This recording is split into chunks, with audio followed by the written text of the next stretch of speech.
अल्हम्दुलिल्लाहि रब्बिल आलमीन वस्सलातु वस्सलामु अला सय्यिदिल मुरसलीन अम्मा बाद फ़अऊज़ु बिल्लाहि मिनश शैतानिर रजीम बिस्मिल्लाहिर रहमानिर रहीम अस्सलातु वस्सलामु अलैका या रसूलल्लाह व अला आलिका व अस्हाबिका या हबीबल्लाह अस्सलातु वस्सलामु अलैका या नबीयल्लाह व अला आलिका व अस्हाबिका या नूरल्लाह।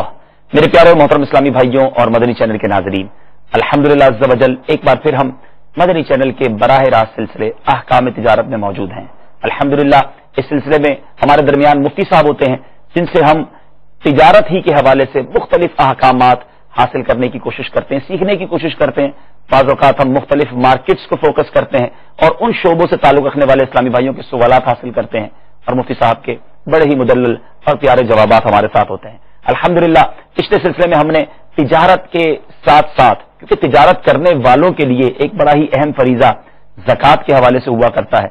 आज ज़कात की बात तो करेंगे, लेकिन ताजिर इस्लामी भाइयों के जहनों में बड़े सवालात होते हैं कि किस माल की ज़कात दी जाए, किस माल की ज़कात ना दी जाए, किस प्रॉपर्टी पर ज़कात होगी, किस प्रॉपर्टी पर ज़कात नहीं होगी, जो चीज हम किसी से उसको फरोख्त कर दें उस पर ज़कात होगी, या जो स्टॉक हमारे पास मौजूद है उस पर ज़कात होगी, हम किसी से पैसे मांगते हैं क्या उस पर ज़कात होगी, कोई हमसे पैसे मांगता है उसको डिडक्ट किया जाएगा कि नहीं किया जाएगा। बहुत सारे क्वेश्चंस बिजनेसमैन इस्लामी भाइयों के जहनों में होते हैं। इसलिए आज का सिलसिला टॉपिक हमारा है, आज का मौजू है माले तिजारत और मसाइल ज़कात। ताजिर इस्लामी भाई बिलखुसूस हमारे साथ शामिल रहें और दुनिया भर में जहां कहीं मदनी चैनल के नाजरीन हैं, बहुत कुछ आज हम सीखने की कोशिश करेंगे। इससे पहले कि हम अपने सवालात का सिलसिला शुरू करें, मुफ्ती साहब की तरफ चलें। हस्बे मामूल दुरूद पाक की फजीलत पर मुश्तमिल एक बड़ी प्यारी हदीस पाक सुनते हैं। मुस्तफा जान रहमत शमए बज़्म हिदायत नौशाए बज़्म जन्नत तय करे जूदो सखावत मंबाए इल्म हिकमत सल्लल्लाहु तआला अलैहि वसल्लम का फरमाने बाअज़मत है, जो मुझ पर एक बार दुरूद शरीफ पढ़ता है अल्लाह अज़्ज़ा वजल उसके लिए एक किरात अजर लिखता है, और किरात उहद पहाड़ जितना है। सुभान अल्लाह, एक बार दुरूद पाक पढ़ने का अजर इतना ज्यादा है। अल्लाह ताला आप सबको बार बार मदीना तैयबा की हाजिरी अता फरमाए, उहद पहाड़ देखना भी नसीब फरमाए। अल्हम्दुलिल्लाह दुरूद पाक पढ़ने की बरकत से इतना ज्यादा अजर अता किया जाता है। आइए दुनिया भर में जहां कहीं है मिलकर अपने आका मौला सल्लल्लाहु अलैहि वसल्लम की जाते वाला तबार पर दुरूद पाक का नजराना पेश करते हैं। सल्लु अलल हबीब सल्लल्लाहु तआला अला मुहम्मद सल्लल्लाहु अलैहि वसल्लम। साहब आज आपकी तशरीफ आवरी हुई है, मुझे पता भी है आपकी तबीयत भी नासाज है, अल्लाह ताला आपको शिफा अता फरमाए। लेकिन चूंकि आज हमारा माह रमजान से पहले आखिरी सिलसिला है, टॉपिक बड़ा अहम है, आप तशरीफ लाए हैं। ये इरशाद फरमाए हुजूर के माले तिजारत कहते किसको हैं और माले तिजारत पर भी ज़कात है या नहीं, कुछ इरशाद फरमाए। देखिए, माल तिजारत जो है वो जिन चीजों पर ज़कात होती है उनमें से एक काबिल ज़कात चीज है। सोने पर ज़कात होती है, चांदी पे होती है, इसी तरीके से माल तिजारत पर होती है। अब माल तिजारत में कौन कौन सी चीजें आ सकती हैं, ये तो एक गैर मुतनाही फहरिस्त है, ना खत्म होने वाली चीजें हैं। ये समझिए कि ये घड़ी मैंने पहन रखी है, ये माल तिजारत भी हो सकती है। जब मैं इस नियत से खरीदूं कि मैं आगे बेचूंगा, मोबाइल है इस नियत से खरीदूं कि मैं इसको बेचूंगा। जानवर और मवेशियां हैं, इनका अलग से एक हिसाब होता है, लेकिन वो उस वक्त होता है कि जब वो बेचने के लिए ना हो। जब वो बेचने के लिए हो जाए तो वो भी माल तिजारत बन जाएंगे। दुकान का सामान, जो भी चीज बेचने के लिए ली गई हो, प्लाट हो, दुकान हो, मकान हो, ये तमाम की तमाम चीजें माल तिजारत में शुमार होंगी। जो चीज भी बेचने के लिए ली जाए वो माल तिजारत हो गई, चीज बेचने के लिए ली जाए। ठीक है, ठीक है। लेकिन बात चीजें ऐसी होती है कि जो रखने के लिए ली जाती हैं, उसमें किसी ने मकान इसलिए लिया किराए पर चलाएगा, तो ये बेचने की नियत नहीं है। ठीक है, इसलिए लिया कि बच्चों की शादी होगी काम आएगा तो उनको गिफ्ट कर देंगे। ठीक है, काम आएगा में दो चीजें ना, सही बेचने की नियत होगी तो माल तिजारत बन जाएगा। ठीक है, और अगर ये है कि इसी मकान को गिफ्ट कर देंगे, ठीक है, तो अब ये माल तिजारत नहीं होगा। सही। तो यूं किसी चीज को लेते वक्त अगर उसके बेचने की नियत है तो वो चीज माल तिजारत में शुमार होगी। जरूरी नहीं कि वो कोई दुकान खोलकर बैठा है, जब भी उसके पास ऐसा आने वाला माल तिजारत कहलाएगा। इनफरादी तौर पर कोई कलम खरीद कर ले आता है कि मैं आगे जाकर बेच दूंगा इसको, तो वो भी माल तिजारत बन जाएगा। माल तिजारत की डेफिनेशन आपने फरमा दी। अब माल तिजारत पर भी ज़कात है। जी हाँ, ठीक है। अभी हुजूर ये इरशाद फरमाए कि आपने फरमाया कि खरीदी किस नीयत से। अब इसी तरह अगर किसी ने कोई चीज खरीदी कि मैं उसको तिजारत करूंगा यानी उसको बेच दूंगा, अब उसके दौरान ही साल पूरा होने से पहले नीयत तब्दील हो गई कि अब बेचना नहीं है, अब इसको रख लेते हैं, तो अब ज़कात साल पूरा होने पर होगी या नहीं होगी? देखिए, पहले तो ये है कि चीज के साल पूरा होने का एतबार नहीं होता। ठीक है। बाद लोगों में ये गलत फहमी है कि हर चीज पर जब साल गुजरेगा फिर उस पर ज़कात बनेगी, ऐसा नहीं है। ठीक है। बंदा जब एक मरतबा साहिब निसाब हो जाता है, ठीक है, फिर निसाब का जब साल पूरा होता है तो उससे पहले 2 दिन पहले, 2 महीने पहले, 6 महीने पहले माल तिजारत की चीज पर तिजारत की नीयत खत्म हो गई। ठीक है। अब रखने की नीयत हो गई, तो ये नीयत वैलिड है। ठीक है। इसका एतबार किया जाएगा और अब इस चीज पर ज़कात नहीं बनेगी। ठीक है। लेकिन अगर खरीदी थी तिजारत के लिए और अब नीयत तब्दील कर ली कि अब जो मुझे नहीं बेचनी, तो आपने फरमाया कि वो ठीक है, लेकिन अब किसी ने ये खरीदी कि नहीं जनाब मैं अपने लिए रखता हूं, और अब बीच में नीयत हो गई अब इसको बेचनी है, यूं नीयत तब्दील हो गई, तो अब उस सूरत में क्या होगा? देखिए, जो पहला क्वेश्चन था आपका, वहां नीयत के जरिए ही असल मामला हो जाता है। ठीक है। किसी ने तिजारत के लिए खरीदी, अब नीयत रखने की हो गई। ठीक है। अब अपनी चीज जो तिजारत के लिए खरीदी थी, रखने की नीयत हो जाने से कोई स्टाम्प पेपर नहीं बनाना पड़ेगा। ठीक है। कहीं दरख्वास्त जमा नहीं करवानी पड़ेगी। ठीक है। कहीं मंजूरी नहीं करवानी पड़ेगी, ये नीयत ही कारगर है। ठीक है। लेकिन जो दूसरी सूरत है कि जो चीज रखने के लिए ली और फिर बेचने की नीयत हो गई, तो जो बेचना है वो एक एक्टिविटी है, एक अमल है। ठीक है। वो सिर्फ नीयत से नहीं हो सकता। ठीक है। यानी मिसाल के तौर पर रोजा है, कोई नियत कर ले मैं तोड़ रहा हूं, नहीं टूटेगा जब तक तोड़ ना दे। ठीक है। तो इसी तरीके से जब तक जो है वो उस चीज को बेच ना दे, वो तिजारत की चीज नहीं कहलाएगी। अच्छा। खरीदते वक्त रखने की नीयत ली कि गिफ्ट देने की नीयत की बिला इवज, तो ये चीज माल ज़कात तो हुई नहीं। ठीक है। अब नियत कर ले तिजारत की, तो महज अब नियत कर लेने से तिजारत की ये चीज माल तिजारत नहीं हो जाएगी। सही। जब बिकेगी, अब जो रुपया आएगा, ये रुपया मिलाकर तमाम अमवाल से देखा जाएगा कि वो कितना बनता है, उस पर ज़कात बनती है या नहीं बनती। ठीक है। आपने बड़ी फ्लेक्सिबिलिटी की बात भी की और बड़ी आसानी भी हमारे लिए फरमा दी, लेकिन मुफ्ती साहब यहाँ कोई गलत इस्तेमाल भी तो इस बात का कर सकता है कि अब ज़कात का वक्त आने वाला है, निसाब पूरा होने वाला है, पहले तो खरीदी थी चीज बेचने के लिए, चलो भाई नियत कर लेते हैं, रख लेते हैं ताकि ज़कात ना देनी पड़े, तो इस तरह की नीयत अगर कोई करता है तो उसके बारे में क्या? तो ये कि नियत तो अज़्म मुसम्मम को कहते हैं। ठीक है। अगर किसी का अज़्म मुसम्मम हो गया है कि वो मतलब इस चीज को बेचेगा नहीं, तो ये नियत उसकी फिक्ही एतबार से तो मोतबर होगी। ठीक है। और उस चीज पर ज़कात नहीं बनेगी। ठीक है। लेकिन अगर वो ज़कात से भागने के लिए इस तरह कर रहा है, ऐसा करना मकरूह है। सही। तो उम्मीद है कि मेरे प्यारे मोहतरम इस्लाम भाई ये क्वेश्चन आज क्लियर हुआ होगा कि कोई चीज जब ये माल तिजारत बनती कब है और माल तिजारत की नीयत किस तरह तब्दील अगर की जाए तो उसके शरई अहकाम क्या होंगे। तो ये बताइए कि जिस दुकान में हम काम कर रहे हैं, दुकान है, उस पर बिजनेस हो रहा है, उस दुकान की कीमत जो भी है उस पर भी ज़कात देनी होगी? देखिए, किसी ने वो दुकान जब इस नीयत से ली थी कि इस दुकान में मैं काम करूंगा, जी जी, तो वो जो प्रॉपर्टी है जैसे हम दुकान कहेंगे उस पर ज़कात नहीं है, क्योंकि वो दुकान माल तिजारत नहीं है। ठीक है। उस दुकान में जो माल रखा हुआ है वो माल तिजारत है। ठीक है। तो इस दुकान पर तो ज़कात नहीं होगी। अच्छा, एक दुकान है लेकिन कई लोगों की ब्रांचेज होती हैं, 5 ब्रांचेज हैं, तो क्या पांचों की दुकान की जो दुकान की मालियत है उस पर ज़कात नहीं होगी? लेकिन पांचों की जब नियत ये है कि इनको रखकर इनमें कारोबार होगा, ठीक है, तो अब उन दुकानों पर ज़कात नहीं है, उनमें जो माल पड़ा हुआ उन पर ज़कात होगी। ठीक है। उनसे जो नफा हासिल हो रहा है, वो नफा जो बच जाता है निसाब के साल पूरा होने पर जितना बचता है उस पर ज़कात होगी, कर्जा वगैरह निकाल कर। बातों का मतलब ये समझ नहीं आता बहरहाल शरई हुक्म है, और आप इसमें जो वसवसा है उसको क्लियर भी करेंगे कि किसी के पास 5 करोड़ रुपए की दुकानें हैं और एट द एंड उसके पास चूंकि वो दुकानों पर तो ज़कात नहीं है, 5 करोड़ की दुकानें हैं, 2 करोड़ का घर है, घर पर भी जिसपे रहता है उस पर ज़कात नहीं है, मिल मिला के 7 करोड़ की उसके पास प्रॉपर्टी है, लेकिन उसके पास जो माल बचता है, ये जो आपने बताया ले बेच करने के बाद, अब वो बचता है 15 लाख रुपए का, अब वो ज़कात 15 लाख में निकालता है, 7 करोड़ की जो चीजें उसके पास है उस पर ज़कात नहीं होती, तो यही शरई हुक्म है, इसी का पास किया जाएगा। असल में 2 किस्म की चीजें हैं, ठीक, एक उमूर ताबुदी और गैर ताबुदी। फिक्र इस्लामी में इसकी बहस की जाती है, बल्कि उसूल फिक्र में बहस की जाती है।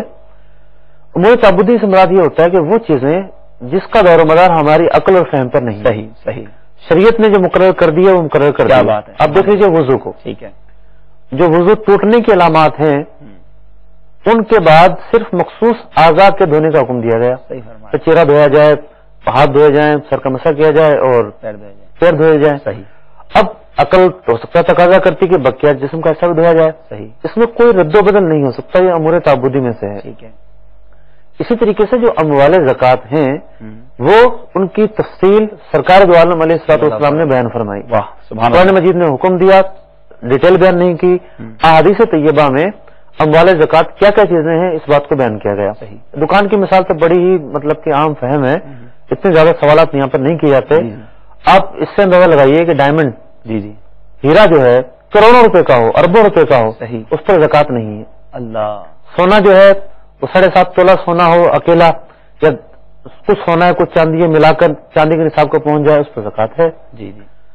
तो 52.5 तोला चांदी पर ज़कात बन रही है, ठीक है। लेकिन हीरे पर ज़कात नहीं बन रही, क्योंकि शरीयत ने जो अमवाल बयान किए हैं हीरा उनमें शामिल नहीं है। सही। हाँ, अगर हीरा भी बेचने के लिए लिया जाए, डायमंड वगैरह, डायमंड या कोई भी चीज बेचने के लिए जाए, तो माल तिजारत के जिम्मन में तो उस पर ज़कात बनेगी, बजाते खुद उस पर ज़कात अपने लिए रखने के लिए लिया है तो अब उस पर ज़कात नहीं। ज़कात नहीं। बहुत अच्छी बात आपने की कि हम बंदे हैं और कई बातें ऐसी होती हैं जो समझ ना भी आए तो हमें शरीयत का हुक्म मानकर ही अमल करना चाहिए, उसमें चू चरा नहीं करनी चाहिए। और यकीनन हम यही कुछ सीखने के लिए सिलसिले में जमा होते हैं। हुजूर आपने दुकान का तो बताया, अब चूंकि बहुत सारे बिजनेस हैं, कुछ लोगों का रेंटा कार का बिजनेस होता है, टैक्सीज चलाते हैं, कुछ बसें होती हैं, कुछ ट्रक होते हैं जो माल लेकर आते हैं लेकर जाते हैं, कुछ सामान लाने वाले होते हैं, कुछ में बंदे जाते हैं, बसेस जाती हैं। तो ये जो माल है जिससे ये बिजनेस हो रहा है, टैक्सीज हैं, कार्स हैं, तो इन पर ज़कात होगी कि नहीं होगी? देखिए, ये सारी जो चीजें हैं जिन अफराद की हैं, उन हजरात का मकसद ये होता है कि इनको अपनी मिल्कियत पर रख कर इनसे फायदा उठाएं। ठीक है। और वो फायदा उठाने का तरीका ये होता है कि वो इसको किराए पर दे देते हैं। ठीक है। तो वो अपनी मिल्कियत पर बाकी रखकर फायदा उठाना चाहते हैं। जिस तरह एक मकान है, सही, बंदा उसको बाकी रखकर उसमें रहकर उससे फायदा उठाता है। ठीक है। इसी तरीके से एक शख्स किराए पर देकर फायदा उठाता है। तो इस तरीके का फायदा उठाने से उस चीज को अपनी मिल्कियत में रखना जरूरी है। ठीक है। और जिस चीज को मिल्कियत में रखना जरूरी होगा वो माल तिजारत तो हो नहीं सकती। ठीक है। माल तिजारत तो वो होती है कि जिसको बेचकर फायदा उठाना मकसूद हो। ठीक है। तो ये रेंटे कार, टैक्सी, ट्रांसपोर्ट और ये ट्रक और ये बसें, ठीक है, हवाई जहाज, तो ये सारी वो चीजें हैं कि जिन पर तिजारत की नियत नहीं होती, यानी उनसे आमदनी की नियत तो होती है। ठीक है। इन चीजों पर तो ज़कात नहीं होगी। इनसे जो आमदनी होगी वो आमदनी अपनी जब बकिया तमाम शराइत के साथ ज़कात पाई जाएगी तो फिर उस पर ज़कात होगी। ठीक है। लेकिन सर आपने फरमाया कि जिस चीज को मिल्कियत पर बाकी रख के उससे फायदा उठाया जाए, तो क्या अगर कोई शख्स कई दुकानें या कई मकानात प्रॉपर्टी लेकर वो रेंट पे दे दे तो क्या आप उस पर भी ज़कात नहीं होगी? उस प्रॉपर्टी पर ज़कात नहीं है। अच्छा। उससे जो आमदनी हासिल हो रही है वो आमदनी मिसाल के तौर पर सारी खर्च हो जाती है, कुछ बचता ही नहीं है। ठीक है। ज़कात उस आमदनी पर भी नहीं हुई। फिर ठीक है। वो आमदनी बच जाए और निसाब का जब साल पूरा हो रहा है उस दिन काबिल ज़कात मिकदार को पहुंचे, अच्छा, कर्जा वगैरह निकाल कर, तो फिर ज़कात फर्ज होगी, वरना नहीं होगी। ठीक है। यानी अब सर ये यहां भी वो बात क्वेश्चन फिर खड़ा हो जाता है कि अगर कोई शख्स कहता है मेरे पास प्रॉपर्टी है, प्रॉपर्टी रह गई तो एंड ऑफ द ईयर ज़कात देनी पड़ेगी, इसको रेंट पे चढ़ा दो तो रेंट भी आता रहेगा, ज़कात भी नहीं देनी पड़ेगी, तो इस नीयत से भी रेंट पे चढ़ाना दुरुस्त होगा या ये मकरूह होगा? देखिए, जिसने तिजारत के लिए से ली है, ठीक है, तो अब उसने अगर रेंट पे चढ़ाने की नियत कर ली है, ठीक है, तो ये काबिल ज़कात चीज तो रही ही नहीं। ठीक है, अब तो वो रेंट पे चढ़ रही है। ठीक है।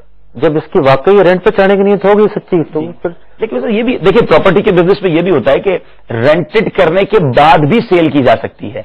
आपने एक प्रॉपर्टी रेंट कर दी और अब आप उसके रेट्स लगवाते हैं कि भाई मेरी 1 करोड़ रुपए की प्रॉपर्टी है, वो लाख रुपए किराए पे चढ़ी हुई है, अब उसके आप क्या प्राइस देंगे? तो रेंटेड भी है और उसकी सेल करने की नीयत भी है, तो अब उस सूरत में क्या होगा? दो बातें यहाँ पर। एक तो जब खरीदी तो खरीदने बेचने की नियत थी, ठीक है, और वो नियत बरकरार है, आर्जी तौर पर किराए पर दे दी गई है, तो वो नियत तो बरकरार है। तो ये जो प्रॉपर्टी है अभी बदस्तूर माल तिजारत है, सही, इसलिए इस पर ज़कात बनेगी। अगर किसी ने नियत ही कर ली कि अब सिर्फ किराए ही पर रखनी है, बेचनी नहीं है, तो फिर उस पर ज़कात। मैं दोनों इस्तेमाल किया, मिल्कियत में होना और मिल्कियत में बाकी रखना। माशाअल्लाह। तो जो बाकी रखेगा वो ये नियत करेगा कि इसको बेचूंगा नहीं, ठीक है, ना बेचने की नियत करेगा तो माल तिजारत नहीं बनेगी। माशाअल्लाह। मेरे प्यारे और मोहतरम इस्लामी भाइयों, मदनी चैनल के नाजरीन, बिलखुसूस ताजिर इस्लामी भाई, माल तिजारत और अहकाम ज़कात, मसाइल ज़कात आज हमारा टॉपिक है। बहुत सारे सवालात हमारे पास भी मौजूद हैं, आपकी कॉल्स भी हम इंशाल्लाह सिलसिले में शामिल करेंगे। नंबर्स आपको स्क्रीन पर दिखाए जाएंगे, इंशाल्लाह आपकी कॉल्स भी हमारे साथ होंगी। तो सब बात हो रही थी दुकान की, रेंट कार वगैरह की हमने बात की। एक दुकान है किराए की है और उसमें कुछ लोग मिलकर काम कर रहे हैं, बाज़ औक़ात पार्टनर्स भी होते हैं, बाज़ औक़ात वालिद साहब की दुकान होती है, बच्चे काम कर रहे होते हैं। अब उस दुकान पर मौजूद जो माल तिजारत है اس پر زکات کون دے گا؟ 5-6 پارٹنرز مل کر کام کر رہے ہیں یا 5-6 لوگ مل کر کام کر رہے ہیں، تو پورے مال کی زکات کون دے گا؟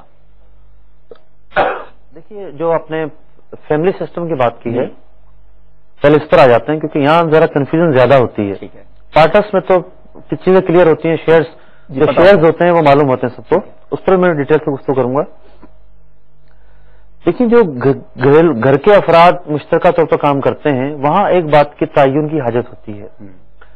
عام طور پر تو والد صاحب کے ساتھ جو اولاد کام کرتی ہے وہ بطور شریک کام نہیں کرتی، ٹھیک ہے، کیونکہ شراکت داری کے لیے پیسہ لگانا پڑتا ہے.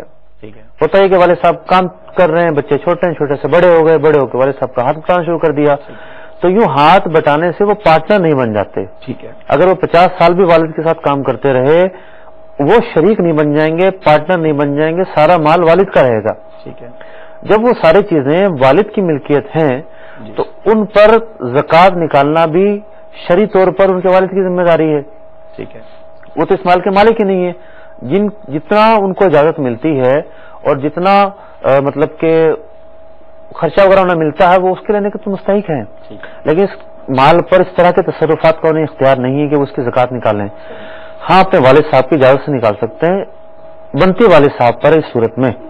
ہاں، کہیں ایسا بھی ہوتا ہے کہ بیٹا بطور پارٹنر شامل ہو جاتا ہے والد کے ساتھ، پھر تو یہ دونوں پارٹنر ہو گئے، جس کا جتنا شیئر بنتا ہے اس کے مطابق زکات نکالیں گے. اور اوور آل ہم کسی کمپنی کو لے لیں جس میں کئی پارٹنر ہیں، چھوٹا کاروبار ہے یا بڑا کاروبار ہے، تو اس کے اندر پہلے تو دیکھا جائے گا کہ کسی کمپنی کے جو مجموعی طور پر اثاثہ جات ہیں ہر چیز پر زکات نہیں ہے.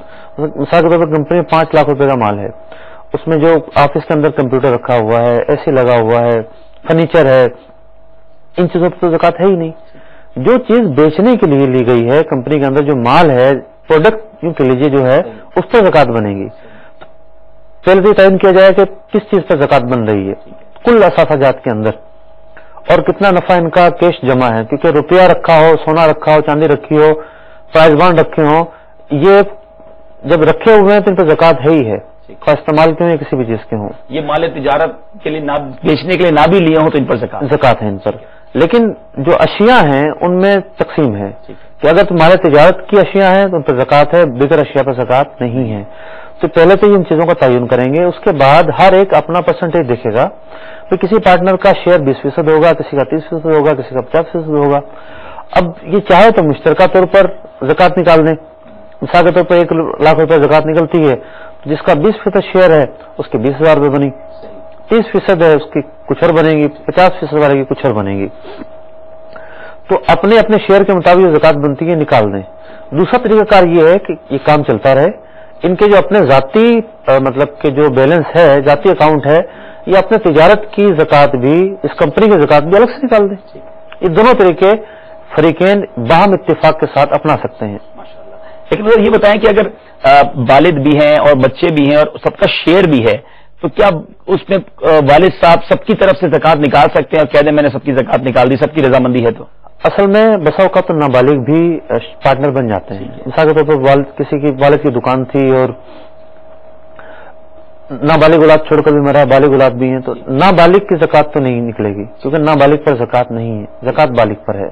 چاہے نابالغ پیسے والا ہو، اربوں روپے کا مالک ہو، زکات بالغ پر ہے. لیکن جب وہ بالغ ہوگا تو دینی پڑے گی یا اس پر ہے ہی نہیں؟ ہے ہی نہیں اس پر، وہ مکلف ہی نہیں. ٹھیک ہے.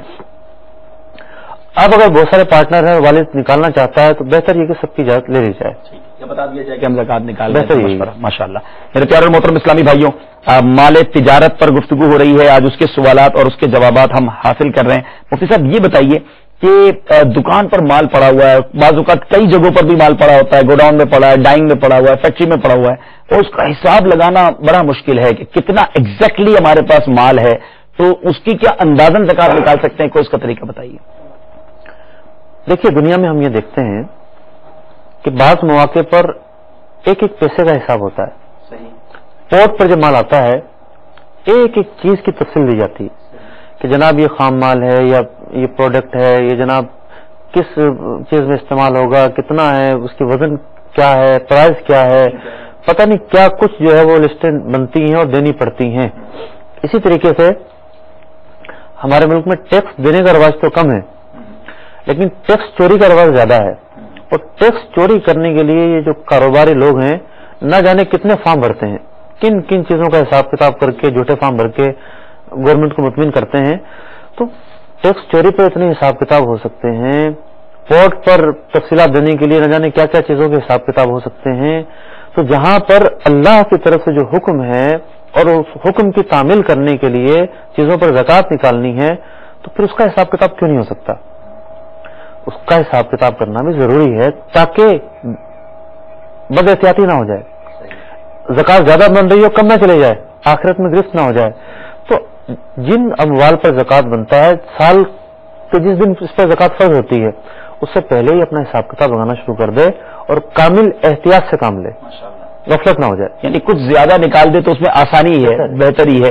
تو زیادہ نکالنے سے بھی زکوٰۃ تو پوری ادا ہو جائے گی نا, اور اچھا یہ نکال سکتے ہیں. تو واقعی ہونا یہی چاہیے میرے پیارے اسلام میں, جس رب نے ہمیں مال عطا کیا ہے تو تھوڑا سا اگر آپ کا حساب آپ نے بنا بھی لیا ہے, کچھ زیادتی کر لی جائے اور زیادہ دے دیا جائے, تاکہ ایسا نہ ہو کہ حساب کتاب میں کوئی کمی رہ جائے اور ہم پھنس نہ جائیں, اور پھر زکوٰۃ نہ دینے کی جو وعیدیں ہیں کتابوں میں موجود ہیں, یقیناً ہم نے کئی مقامات پر سنی بھی ہیں, اور ہمیں زکوٰۃ پوری ہی ادا کرنی چاہیے. ایک بڑا عوامی سوال مفتی صاحب یہ بھی ہوتا ہے کہ مال پر زکوٰۃ ہے یا اس کے نفع پر زکوٰۃ ہے؟ اور کچھ لوگ کہتے ہیں بھائی جو مال بک گیا نا اس پر زکوٰۃ ہے, جو مال ہمارے پاس ہے اس پر زکوٰۃ نہیں ہے, کبھی پکا ہی نہیں ہے. اس کو ذرا کلیئر کر دیجیے گا. دیکھیے, تجارت کے لیے جو بھی مال خرید لیا اس مال پر زکوٰۃ بنے گی. اب وہ خواہ ایک کیبن میں ہے یا ایک پرچون کی دکان میں ہے یا ایک فیکٹری میں ہے یا گودام میں ہے, وہ مال کسی بھی مطلب کہ کوانٹٹی میں ہو, اسٹاک ہمارا پڑا ہوا ہے, اسٹاک ہے, ٹھیک ہے, جو بیچنے کے لیے لے لیا, بک رہا ہے نہیں بک رہا, 5 سالوں سے رکھا ہوا ہے, زکوٰۃ اس پر بنے گی. یہاں یہ واقعی کلیریفیکیشن, یہ کہنا کہ صرف نفع پر ہے غلط ہے, یہ کہنا کہ جو مال بک جائے اسی پر ہے غلط ہے. جو خرید لیا بیچنے کے لیے اس پر زکوٰۃ. ماشاء اللہ. میرے مفتی صاحب یہ بتائیے کہ کسی شخص نے تجارت کی نیت سے جائیداد, پلاٹ یا کوئی اور مال تجارت لیا تھا, اب لیا اس وقت تو سستا تھا, اب اس کے ریٹ بہت بڑھ گئے ہیں, تو اب کون سا بھاؤ لگائے گا؟ بعض اوقات لوگ کہتے ہیں میں پراپرٹی 5 سال پہلے لی تھی اس کا وہ بھاؤ تھا, لیکن اب تو ریٹ بڑا بڑھ گیا ہے, ہم نے بیچی تو نہیں ہے 5 سال سے, وہیں کی وہیں پراپرٹی پڑی ہوئی ہے, یا فلاں مال لیا تھا. تو ایگزیکٹلی زکوٰۃ نکالتے وقت کون سی کاسٹ جو ہے, کون سا بھاؤ جو ہے اس کا اعتبار کیا جائے گا؟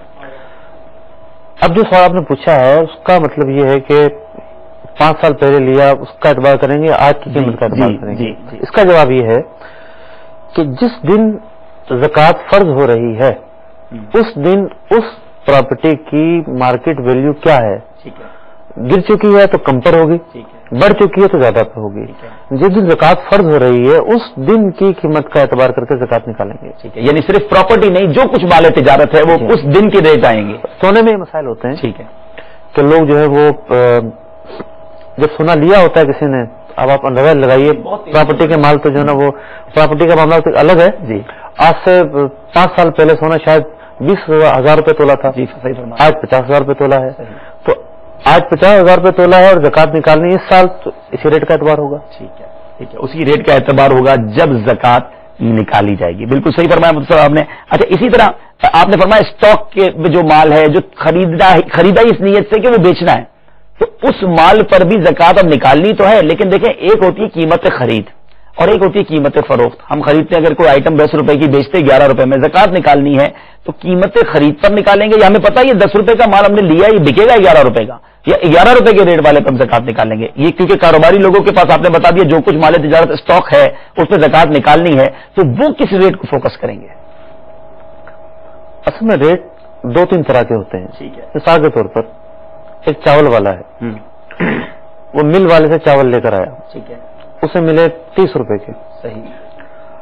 اب یہ بڑا مطلب ڈیلر ہے اور یہ بیچے گا ہول سیلر کو, ہول سیلر کو دے گا 31 روپے کے, ہول سیلر ریٹیلر کو دے گا 32 روپے کے, ٹھیک ہے, اور ریٹیلر گاہک کو دے گا 33 روپے کے. 3 ریٹ آ گئے یہاں پر. چلی 30 میں تھی اور بکی 33 میں. صحیح فرما رہے ہیں. تو یہاں پر یہ ہے کہ جو ریٹ ریٹیلر گاہک کو دیتا ہے 1 روپیہ بڑھا کر, جتنا بھی بڑھا کر دیا ہے, اس میں اصل میں اس کی محنت کا عمل دخل ہے, یعنی اس نے جو محنت کی ہے اس کے نتیجے میں یہ بڑھ رہا ہے. ٹھیک ہے. اسی طریقے سے اس نے ہول سیلر سے مال لیا, اب ہول سیلر نے پچھلے سے لیا ڈیلر سے. صحیح. بات ہو رہی ہے ڈیلر کی. ٹھیک ہے. تو پہلے تو یہ دیکھا جائے گا کہ کس پوزیشن میں ہے, یہ ریٹ تو 3-4 ہیں. جی جی. جس کے پاس مال ہے اس کی پوزیشن کیا ہے. ٹھیک ہے. اور یہ شخص مال بیچنے جاتا ہے تو کتنے کا بکے گا؟ ٹھیک ہے. مارکیٹ ویلیو بھی ہر ایک کی الگ الگ ہوتی ہے. ریٹیلر کی مارکیٹ ویلیو الگ ہے, ہول سیلر کی مارکیٹ ویلیو الگ ہے, ڈیلر جو ہے جو فیلڈ میں ڈیلر کی فیلڈ میں اس کی مارکیٹ ویلیو الگ ہے. ٹھیک ہے.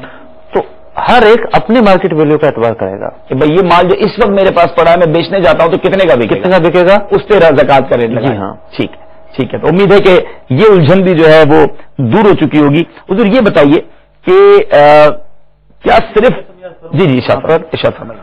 سونے کے حوالے سے مسائل زیادہ ہوتے ہیں. جی سونا لوگ خریدتے ہیں. آج ہی ایک ہی دن خریدا زیورات جو ہیں خاص طور پر, تو اس میں دکاندار جو بیچتے ہیں وہ مہنگا بیچتے ہیں. صحیح. اور اسی سونے کو خرید مطلب کہ بیچنے جائیں واپس کرنے جائیں تو وہ سستا بکتا ہے. صحیح. تو یہاں بھی جو بیچنے جائیں اور جتنے کا بکے گا سونے میں اس ریٹ کا اعتبار ہوگا. ٹھیک ہے. یعنی ہم اس کو سیل جس ریٹ میں کر سکیں گے, کیش اس کا لے سکیں گے, اسی پر زکات ہوگی. ٹھیک ہے مفتی صاحب, یہ تو کلیئر ہو گیا. اب یہ بتائیں کہ کچھ لوگ یہ بھی کہتے ہیں کہ دیکھیں جو را مٹیریل ہے, خام مال ہے, اب اس کو بنانا باقی ہے, اس پر زکات نہیں ہے. پروڈکشن ریڈی ہو جائے گی اس کے بعد زکات, یعنی دھاگا پڑا اس پر زکات نہیں, کپڑا بننے کے بعد اس پر زکات ہوگی. تو کیا ایسا بھی ہے کہ خام مال پر زکات نہیں ہے, جو تیار مال ریڈی ٹو سیل ہے, فروخت کرنے کے لیے تیار ہے, اس پر زکات ہے؟ ایسا نہیں ہے, سوچنا غلط ہے. ٹھیک ہے. خام مال جب لیا تھا تو تجارت ہی کے لیے لیا تھا کہ اس مال کو بیچنا ہے یا اس مال سے چیزیں بنا کر بیچنی ہے. جی. تو خام مال پر بھی زکات ہے. ٹھیک ہے. یہ بھی مال تجارت ہے, اور مال تجارت جس شیپ میں بھی موجود ہو اس پر زکات بنے گی. ٹھیک ہے. چاہے وہ خام مال ہے, را مٹیریل ہے, یا ریڈی ٹو سیل ہے, کسی بھی صورت میں وہ مال تجارت ہے تو اس پر زکات ہوگی. مطلب یہ بتائیے کہ بہت بڑی بڑی فیکٹریز ہوتی ہیں اور اس فیکٹریز میں مشینریز لگی ہوئی ہوتی ہیں, تو فیکٹری والے بھی یہ سوال کرتے ہیں کہ ٹھیک ہے ہمارا مال جو بننے کے لیے آ رہا ہے اس پر تو آپ نے فرما دیا کہ وہ زکات ہے, لیکن یہ لاکھوں کروڑ روپے کی جو مشینری لگی ہوئی جو یوز میں تو ہے, تو کیا اس پر زکات ہوگی یا اس پر زکات نہیں ہوگی؟ یہ مشینریز مال تجارت نہیں ہے, ان کو باقی رکھنا مقصود ہے, ان سے فائدہ اٹھانا مقصود ہے. ان ملز والوں کی اور ان فیکٹری والوں کے لیے حاجت اصلیہ ہے. یہ مشینیں نہیں ہوں گی تو ان کی پروڈکٹ تیار ہی نہیں ہو سکتی. ٹھیک ہے. فقہ نے مثالیں دی کہ ایک لوہار ہے, اس کے جو اوزار ہیں وہ حاجت اصلیہ ہیں, مشینوں پر زکات نہیں ہے. ٹھیک ہے. جو مشینری جو ورکنگ میں بھی ہے جس سے پروڈکٹ بن رہی ہے ان پر زکات نہیں ہے, اگرچہ کہ کروڑوں روپے کی ہیں جتنی مہنگی ہوں. ٹھیک ہے. یہ بھی فیکٹری والوں کے لیے بھی مشینوں پر زکات نہیں کا مطلب یہ ہے کہ کسی نے دکان پر بیچنے کے لیے نہ رکھی. جی ہاں میں سمجھ گیا. وہ مشینری کا کاروباری کرتا ہو جو مشین منگوا کے بیچتا ہو تو ان مشینوں پر تو زکات ہوگی. جس مشینری سے کام کیا جا رہا ہے, پروڈکشن بنائی جا رہی ہے, ان مشینوں پر زکات نہیں ہے. تو بہت آج کلیئر طریقے سے ہم نے مختلف فیلڈز کو کور کیا کہ مال زکات کہتے کس کو, اور یہ میں نے اتنے سارے کوشچن آپ کے کوشچن سے پہلے اس لیے کر لیے کہ کلیریفائی ہو جائے کہ مال تجارت بیسیکلی ہے کیا. خام مال ہو, چاہے مشینری ہو, چاہے دکان ہو, چاہے کرائے کے مکانات ہو, وٹ ایور, وہ کس طرح مال تجارت میں آتے ہیں اور کس طرح نہیں آتے. ہم نے بہت سارے اسپیکٹس کو کور کیا. کالز کافی ساری جمع ہو گئی ہیں, لیکن آج ہم اپنے سلسلے میں ایک بڑا اہم اینڈ کرنے جائیں گے. اس کا آپ کو ایک چارٹ کے ذریعے کچھ چیزیں سمجھائیں گے. ہمارے ساتھ رہیے گا, بلکہ اگر ممکن ہو تو اپنے ساتھ ڈائری اور پین لے لیجئے. آج ایک اہم چیز ہم اپنے سلسلے کے آخر میں انشاءاللہ بیان کریں گے. کچھ کالیں لے لیتے ہیں اور پھر اس کی اینڈنگ کی طرف ہم انشاءاللہ اس کو لیں گے انشاءاللہ. صلو علی الحبیب صلی اللہ تعالی علی محمد صلی اللہ علیہ وسلم. السلام علیکم, میں یاسر بات کر رہے ہیں, فیصلہ آباد رہنا وا, فضان مدینہ کے کول تارک آباد. ٹھیک ہے. ابو ظبی جی میں کام کرتا جناب, میں زکات دینا چاہتا وا مدنی چینل والوں تے مینوں تھوڑا جہا معلومات نہیں ہے, تو مینوں دس دیو, تے میں اپنے گھر دے کرنا اتنے ایک اکاؤنٹ نمبر دس دیو. تو میں 20-25 دن ہو گئے ہیں, مینوں سمجھ لگ رہی ہے اکاؤنٹ نمبر دی انہاں دی, مہربانی ہے. جزاک اللہ یاسر بھائی, آپ نے کال کیا, مرحبا کہتے ہیں. زکات بالکل دیجیے دعوت اسلامی کو, اور الحمدللہ ساری دنیا میں دین کی اتنی زبردست خدمت ہو رہی ہے تو ضرور اپنی دعوت اسلامی کو سپورٹ کیجیے. میں ہماری مدنی چینل کی مجلس سے عرض کرتا ہوں کہ اپنا ہمارا اکاؤنٹ نمبر اسکرین پر چلا دیں, اور یاسر بھائی آپ بعد میں بھی اپنے رابطہ ہم سے کر لیجیے گا. اگر آپ یہ اکاؤنٹ نمبر نہ لکھ سکے ہوں, دیکھیں اسکرین پر چل رہا ہے, نوٹ کر لیجیے تسلی کے ساتھ. آپ نہیں کر پائے تو دوبارہ کال کیجیے گا, آپ کو فون پہ بھی گائیڈ کر دیا جائے گا.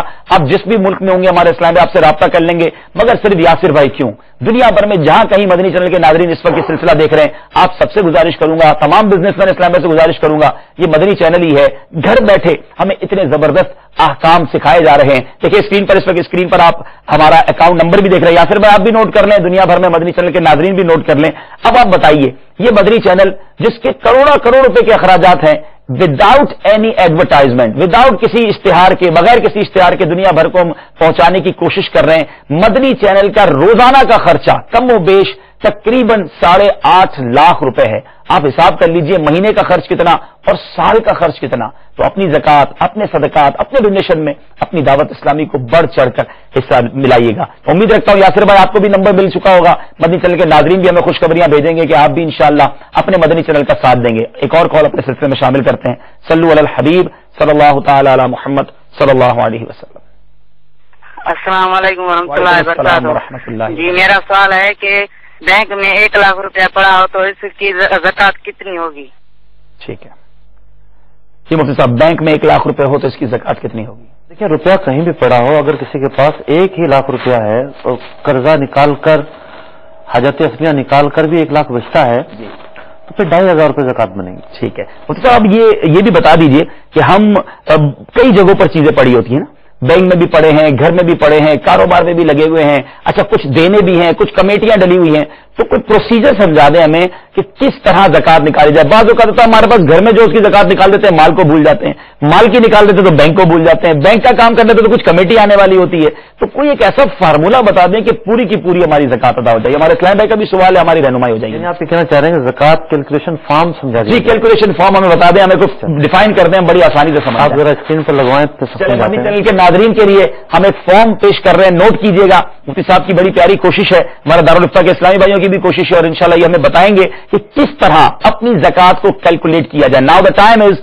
हाउ वी कैलकुलेट अवर ज़कात wherever you are in the world. आप दुनिया में कहीं भी हैं, नोट कीजिए कि ज़कात की कैलकुलेशन किस तरह निकाली जाए। आपको लगेगा यार ज़कात के लिए भी फॉर्म भरना पड़ेगा। देखें बड़ी प्यारी मुफ्ती साहब ने बात की, दुनिया में हम कहीं भी रहते हैं, हमें टैक्स फॉर्म भरने होते हैं, हमें इनकम टैक्स का हिसाब करना होता है, हमें दुनिया भर के फॉर्म भरने होते हैं। अल्लाह तबारक व तआला की हमारी शरीयत में हमें अहकाम मिले हैं, ये चीजें फर्ज है हम पर, किस तरह बनानी है ज़कात आज समझ लीजिए। सल्लु अलल हबीब सल्लल्लाहु तआला अला मुहम्मद सल्लल्लाहु अलैहि वसल्लम। मदनी चैनल के नाज़रीन देखें, मतलब ये फॉर्म तो अब नजर आ रहा होगा चैनल के नाज़रीन को, जरा करीब से दिखा दे जी।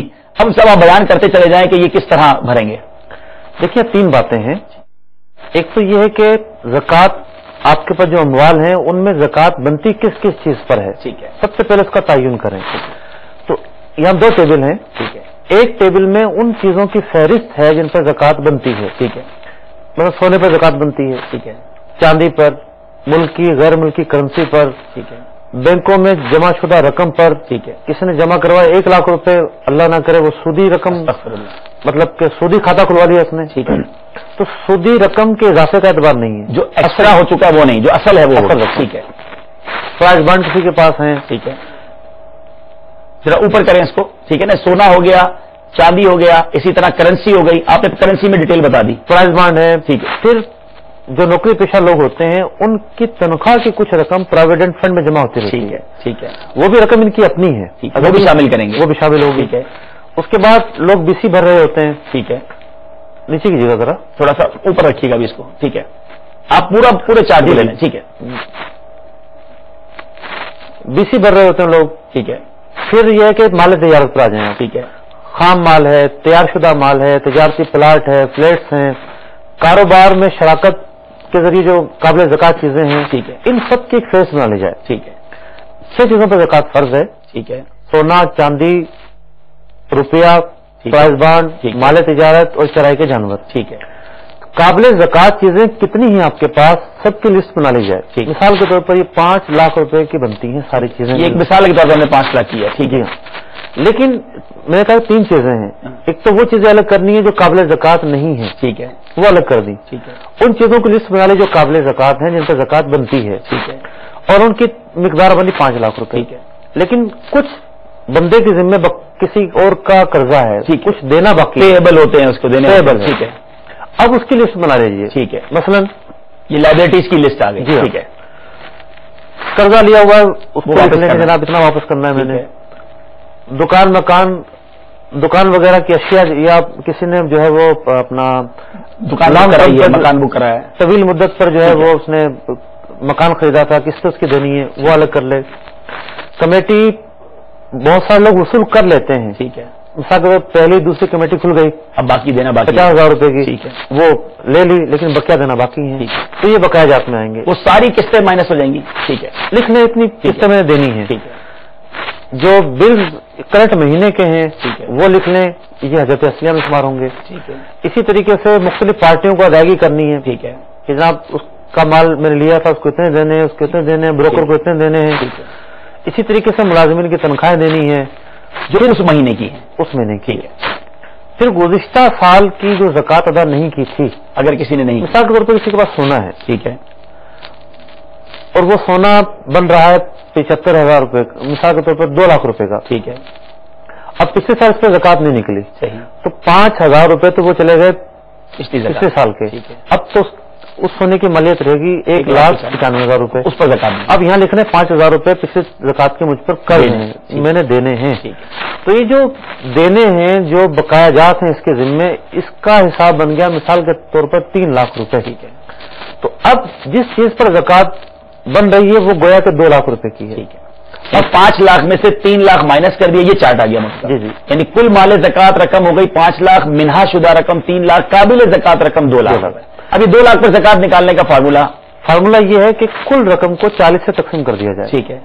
तो 2.5% ज़कात निकल आएगी, 5,000 रुपए ज़कात। ठीक है। अब ये जितना भी आपका वॉल्यूम है, अब ये जितना भी आपका बिजनेस है, जिस तरह भी इस चार्ट को अगर अपने सामने रखकर इस तरह बैलेंस शीट बना ली जाए तो फिर ज़कात निकालना आसान हो जाएगी। मतलब ये बताइए कि अगर किसी का ये सब कुछ करने के बाद, बेशक करोड़ों का बिजनेस है लेकिन पैसे बनते 50,000 रुपए या 40,000 रुपए उसकी बैलेंस शीट बनती है, लोगों का देना बहुत ज्यादा है, कर्जा काफी ज्यादा है, तो अब उसके बाद वो क्या ज़कात उस पर निकालनी होगी या कोई लिमिट है कि इतनी लिमिट होगी तो फिर ज़कात होगी? देखिए, शरीयत ने जो लोगों को मसाइल पर अमल करने की ताकीद की है उसमें लोगों की बुनियादी जरूरतों को सामने रखा है।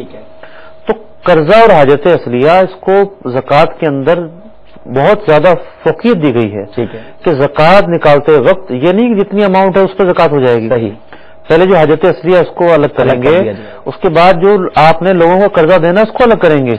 एक आदमी के पास अरबों रुपए हैं लेकिन वो सब लोगों को देने उसने, उस पर कर्जा है, वो उसको निकालकर अगर काबिल ज़कात मिकदार में रकम नहीं बचती या माले ज़कात नहीं बचते तो इस पर ज़कात नहीं होगी। कितनी रकम मुफ्ती साहब होनी चाहिए जब जाकर मिनिमम हो कि जिस पर ज़कात देनी पड़ेगी प्लस माइनस करने के बाद? असल में 3 तरह के मसाइल हैं यहाँ पर। ठीक है।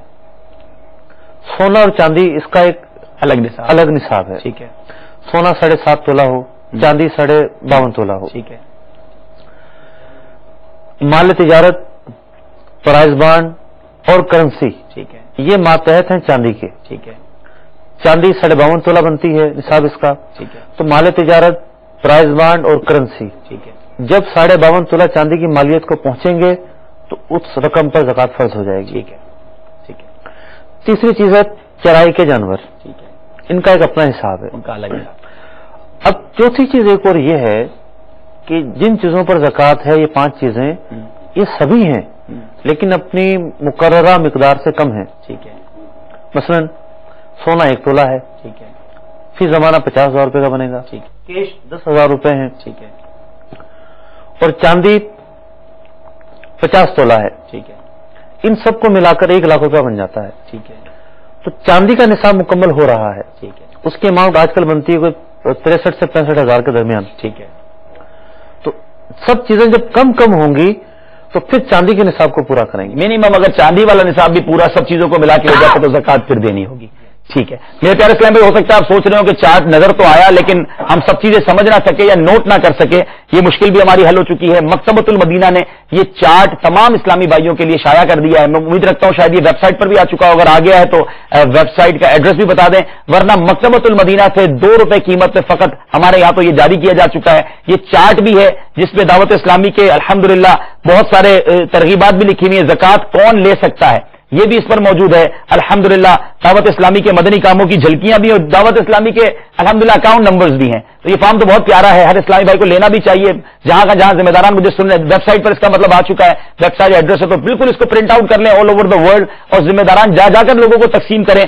हर इस्लामी भाई इस चार्ट के मुताबिक अपनी ज़कात बनाए, इस्लामी बहन बनाए, ताकि आपकी ज़कात पूरी अदा हो। ज़कात पूरी अदा होगी तो इंशाअल्लाह फिर आप देखें माल में बरकतें ही बरकतें। कहीं बाज़ औक़ात थोड़ी सी मिस्टेक की बिना पर हमारी ज़कात जो है वो रह जाती है। अगर किसी की रह जाती है तो वो फिर तो आप समझ सकते हैं कि उसकी बरकतें माल में कैसे रहेंगी और अल्लाह ना करे अजाब का भी वो हकदार बन सकता है। तो हमें पूरी की पूरी ज़कात निकालनी चाहिए और पुरानी कैलकुलेशंस को भी देख लें। मुझे साहब, अगर किसी को आज पता चल रहा है कि ज़कात तो इस तरह निकालनी थी तो अब वो पीछे नहीं निकाल सकता, तो अब क्या वक्त है कि वो पिछली ज़कात भी अदा कर सकता है? आप वक्त की बात कर रहे हैं, उस पर तो लाजिम है। ठीक है।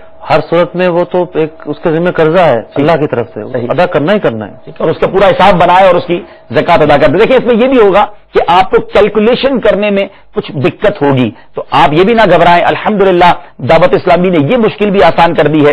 اسکرین پر آپ کو ای میل ایڈریس دکھایا جائے گا، تجارت ہمارے جو مجلس احکام تجارت ہے اس کا ای میل ایڈریس آپ ہمیں میل کیجئے tijarat@madanichannel.tv۔ انشاءاللہ ہماری مجلس کے اسلامی بھائی آپ اپنا سارا اسٹیٹس ہمیں لکھ کر بھیج دیں کہ یہ کچھ میرے پاس ہے، آپ ہم سے چاہتے ہیں کہ ہم آپ کی زکات بنا دیں، انشاءاللہ ہماری مجلس کے اسلامی بھائی ای میل کے ذریعے آپ کو آپ کی زکات بنا کر آپ کی کیلکولیشن میں آپ کو انشاءاللہ مدد دیں گے اور آپ کی زکات بنا کر دیں گے۔ اگر پچھلے سالوں کی بھی رہ گئی ہے تو بھی آپ ہمیں ای میل کیجئے، انشاءاللہ ہم آپ کی مدد کریں گے۔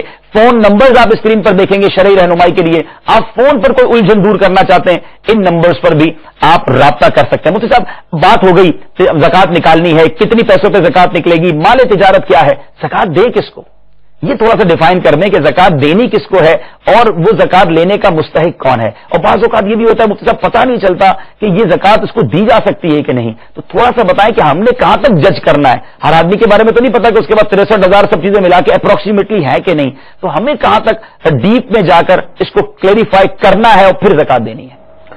اصل میں دو چیزیں ہیں جی،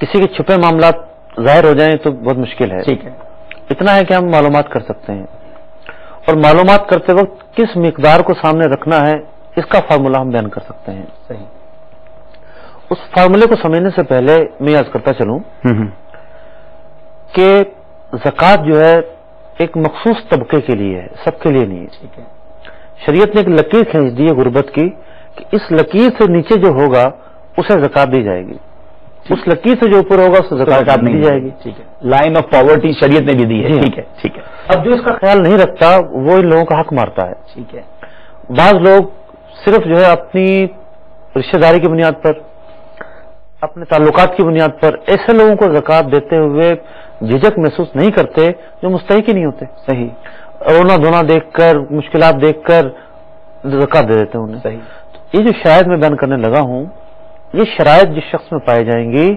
صرف اسی کو زکوٰۃ دی جا سکتی ہے، اور اس کے علاوہ زکوٰۃ دی گئی ایسے افراد کو جن میں شرائط نہیں پائی جاتی تو زکوٰۃ ادا ہی نہیں ہوگی۔ ٹھیک ہے، اس طریقے سے نماز کے بغیر وضو کے بغیر نماز نہیں ہوتی، ٹھیک ہے، مستحق کو دیے بغیر زکوٰۃ کیسے ادا ہو جائے گی؟ اللہ، یہاں 7 باتیں ہیں، ٹھیک ہے۔ اس کا بھی شاید چارٹ بنا ہوگا، اگر یہ دکھا دیں تو۔ اگر یہ کس کو زکات کون لے سکتا ہے موجود ہو تو چارٹ دکھا دیں، ویسے یہ چارٹ چھپا گیا ہے، اس میں ڈیٹیل موجود ہے، زکات کون لے سکتا ہے، آپ انشاءاللہ ویب سائٹ سے اس کو نکال سکتے ہیں، یہ آ گیا ہے چارٹ مدنی چینل کی اسکرین پر بھی اس وقت مدنی چینل کے ناظرین دیکھ رہے ہوں گے۔ جی نہیں، 7 باتیں دیکھنی ہیں، اس میں 6 باتیں لکھی ہوئی ہیں، 7 لکھی ہوئی ہیں۔ اچھا 7 لکھی ہوئی ٹھیک ہیں، ہے، 7 باتیں اس میں دیکھنی ہے۔ پہلی بات یہ ہے کہ جس کو زکوٰۃ دینے لگے ہیں اس کے پاس 7.5 تولہ سونا نہ ہو۔ ٹھیک ہے، دوسری بات یہ کہ 52.5 تولہ چاندی اس کی ملکیت میں نہ ہو۔ ٹھیک ہے، تیسری بات یہ ہے کہ 52.5 تولہ چاندی کی جو رقم بنتی ہے کرنسی میں، ٹھیک ہے، مثال کے طور پر یہ لکھی ہوئی ہے، اس میں تاریخ لکھی ہوئی ہے۔ رجب شعبان المعظم کی لکھی ہوئی ہے 1200 روپے تولہ، ٹھیک ہے، اس کے حساب سے 63,000 روپے بنتے ہیں، ٹھیک ہے، اتنی اس کے پاس کرنسی نہ ہو۔ ٹھیک ہے، اس کے بعد جو چوتھی یہ اوپر نیچے ہوتا رہتا ہے ریٹ نا، جی جی جس وقت زکات دے رہی ہے اس وقت کا ریٹ، ٹھیک ہے، اس کو دیکھ لیں گے۔ اوکے، اور نمبر 4 یہ ہے کہ 52.5 تولہ چاندی کی مذکورہ قیمت کے برابر اس کے پاس کسی قسم کا مال نامی، مثلا مال تجارت یا پرائز بانڈ وغیرہ نہ ہو۔ جی جی، ٹھیک ہے، یہ آ گیا اس میں۔ ٹھیک ہے، اور نمبر 5 یہ ہے کہ اتنی ہی قیمت کے برابر اس کے پاس ضروریات زندگی سے زائد سامان نہ ہو۔ ٹھیک ہے، یعنی زکوٰۃ تو 6 چیزوں پر ہے، ٹھیک ہے، لیکن زکوٰۃ لے کون سکتا ہے اس کے لیے ایک وسیع چیزیں ہیں، ٹھیک ہے، ضروریات زندگی سے زائد ٹھیک ہے، جو چیزیں ہوں گی اس کو بھی شمار کر کے اس کا نصاب دیکھیں گے۔ ٹھیک ہے، چھٹی چیز یہ ہے کہ سونا بھی کم ہے، مال تجارت بھی کم ہے، چاندی بھی کم ہے، اور حاجت اسلحہ سے زائد سامان بھی کم ہے، لیکن جب سب چیزوں کو ملایا جاتا ہے تو چاندی کے نصاب کو پہنچ جاتی ہیں، ٹھیک ہے، ٹھیک ہے، تو بھی زکوٰۃ نہیں لے سکتا۔ ٹھیک ہے، 7ویں چیز یہ ہے اس کے پاس فقط سونا ہے، ٹھیک ہے، 2 تولہ سونا ہے، 1.5 تولہ سونا ہے، جس کی مالیت 52.5 تولہ چاندی کو پہنچ جاتی ہے، ٹھیک ہے۔ اب بھی یہ زکوٰۃ لے نہیں سکتا، اچھا، زکات دینی نہیں ہے اس کو لیکن یہ لے بھی لے نہیں سکتا۔ ٹھیک ہے، ٹھیک ہے، تو یہ 7 باتیں جس سے زکوٰۃ دینی ہے اس کے بارے میں سوچنا ضروری ہے کہ اس کے پاس یہ 7 باتیں پائی جا رہی ہیں نہیں پائی جا رہی۔ ٹھیک ہے، ان 7 باتوں پر یہ پورا اترتا ہے تو اسے زکوٰۃ دے دی جائے۔ ٹھیک ہے، یا ایک بات اور بھی ہے کہ بسا اوقات گھر کا ایک فرد اس حیثیت کو پہنچا ہوتا ہے کہ اس کے پاس یہ اماؤنٹ ہوتی ہے، ٹھیک ہے، تو ایسے میں اگر شوہر نہیں لے سکتا بیوی لے سکتی ہے، بیوی کو دے دی جائے. ٹھیک ہے. بالغ بچے ہوتے ہیں گھر میں، ان کو دے دی جائے. ان کو دے دی جائے، کیونکہ نابالغ تو پھر والد کے ماتحت آ جائیں گے. ٹھیک ہے. تو یوں دی جا سکتی ہے. ٹھیک ہے. میرے پیارے محترم اسلامی بھائیوں اور مدنی چینل کے ناظرین، اب ہمارے سلسلے کا وقت اختتام کی طرف جا رہا ہے. 2 سلسلوں میں ہم نے زکوٰۃ کے ٹاپک کو ڈسکس کیا. آج الحمدللہ ہم نے مال تجارت کے بارے میں بہت کچھ سمجھنے کی کوشش کی، لیکن یقیناً یہ مختصر سے سلسلے بہت ساری وضاحت ہمیں نہیں کر سکتے. ہم نے کچھ چیزوں کو ہائی لائٹ ہی کیا ہے، لیکن یہ تمام احکام وہ ہیں جن کا سمجھنا ضروری ہے. ہمارے دارالفتہ اہل سنت سے رابطے میں رہیے. ہماری مجلس تجارت@madnichannel.tv سے رابطے میں رہیے. ہمارے نمبرز آپ کو اسکرین پر دکھائے جاتے ہیں. خدارا اپنی پراپر زکوٰۃ ادا کیجئے. زکوٰۃ کب ادا کرنی ہے یہ پچھلے سلسلے میں بڑا طویل ہمیں سمجھایا گیا کہ صرف رمضان میں زکوٰۃ فرض نہیں ہوتی کہ سب لوگ سمجھتے ہیں رمضان آ گیا اب زکوٰۃ دینی ہے. ہم سب کا کوئی یوم نصاب ہوا کرتا ہے، اس کو سمجھیے اور پھر اس دن آنے سے پہلے اپنی زکوٰۃ کی کیلکولیشن کر لیں. اللہ تبارک و تعالیٰ سے دعا کرتے ہیں مالک کریم یہ فریضہ یعنی زکوٰۃ کا فریضہ بھی ہمیں صحیح معنوں میں ادا کرنے کی توفیق عطا فرمائے. آمین بجاہ النبی الامین صلی اللہ تعالی علیہ وسلم.